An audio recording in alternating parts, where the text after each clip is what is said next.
Ladies and gentlemen, Jason Sheeran has ascended to ultimate greatness.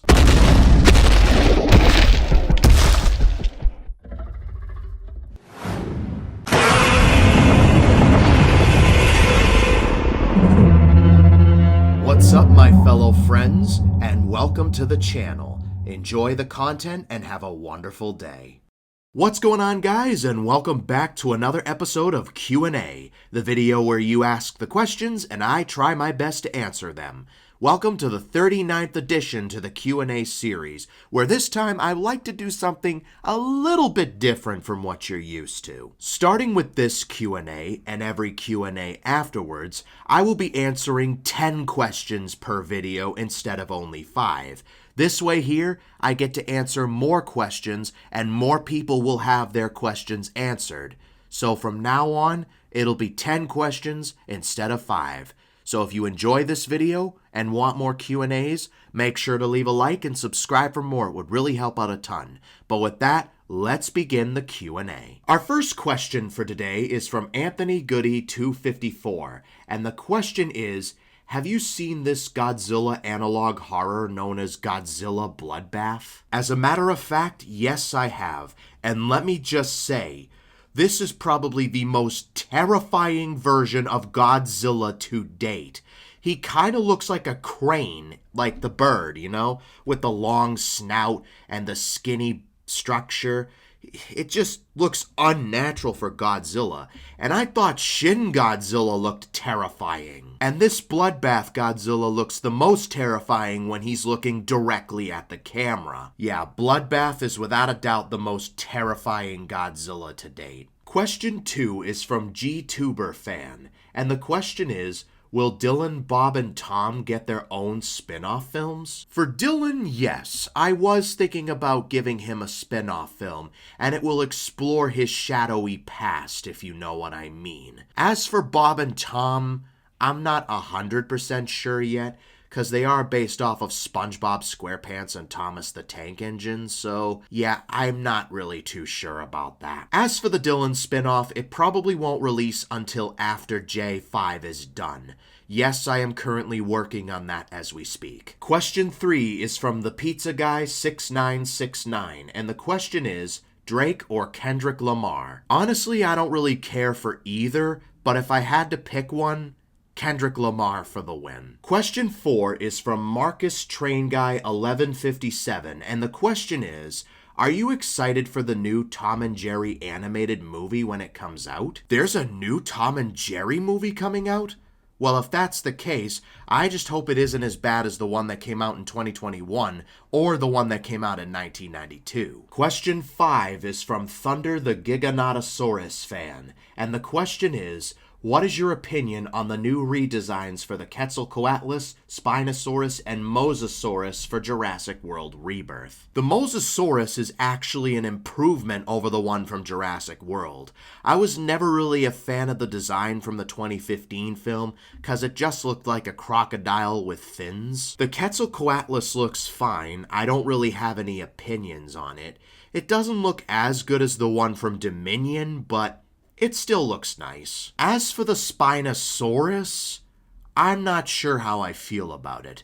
On one hand, it just looks like a modified version of the Fallen Kingdom Baryonyx, but on the other hand, I like how they tried to take a more paleo-accurate approach to the Spinosaurus. It certainly doesn't look as cool as the Jurassic Park 3 Spinosaurus, but it's still a cool design in my opinion. Question 6 is from Horsewood Train 16, and the question is, what is your favorite and least favorite song? That is a very tough question because I like a lot of songs. So what I'm gonna do is tell you my favorite song from each of my favorite singers. One of my favorite songs is Oops, I Did It Again by Britney Spears. I do like Baby One More Time as well, but I prefer the Tenacious D version over the Britney Spears version, though the Britney Spears version is still good. Another song I really like is Driver's License by Olivia Rodrigo. I would say it's my favorite song from her, with my second favorite being Good For You. Another favorite song that I like is I'm Still Standing by Elton John.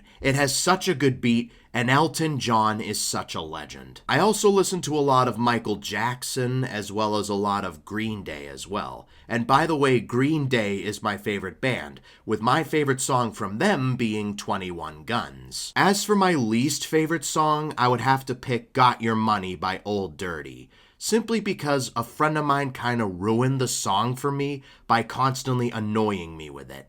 I used to like it, but it became my least favorite song real quick. Question 7 is from Dylan Perry, and the question is, will Rexy, Zeb, and 87 get their own solo films? You mean separate films just starring them? Yes, I do plan on that at some point.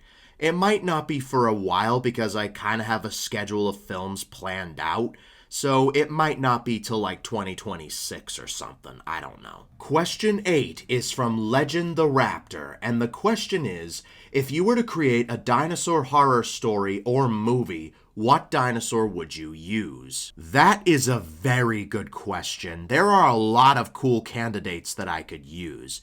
I mean, I could use T-Rex, Giganotosaurus, or Spinosaurus, or I could even use Therizinosaurus. Yo, imagine a horror movie about a Therizinosaurus. I feel like that would be super terrifying, with the sharp claws and the very unpleasant look. But if I had to pick a dinosaur, I would probably pick something small like a raptor or a Dilophosaurus. The reason I say raptor or a Dilophosaurus is because the thing with something big like a T-Rex or a Spinosaurus, all you have to do is find something small to go into and they won't be able to follow you. A raptor and a Dilophosaurus, on the other hand, are small enough to be in the building with you, which makes it even more terrifying. I would probably say a raptor especially, but I would make the raptors look nightmarish to make them even more terrifying. Question 9 is from R. Allen Mead, and the question is, what is your favorite movie that you ever produced? Right now, I would have to say J. Jr. and Gina, Return of the Lord,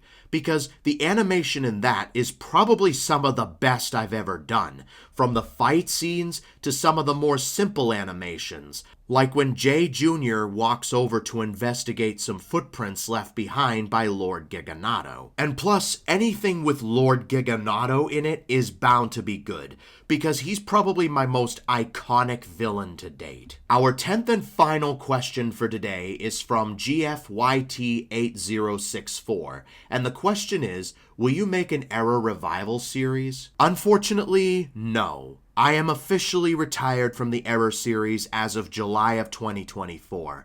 I don't know, there's only so much you can do with an Error, and the limitations kind of makes it very boring.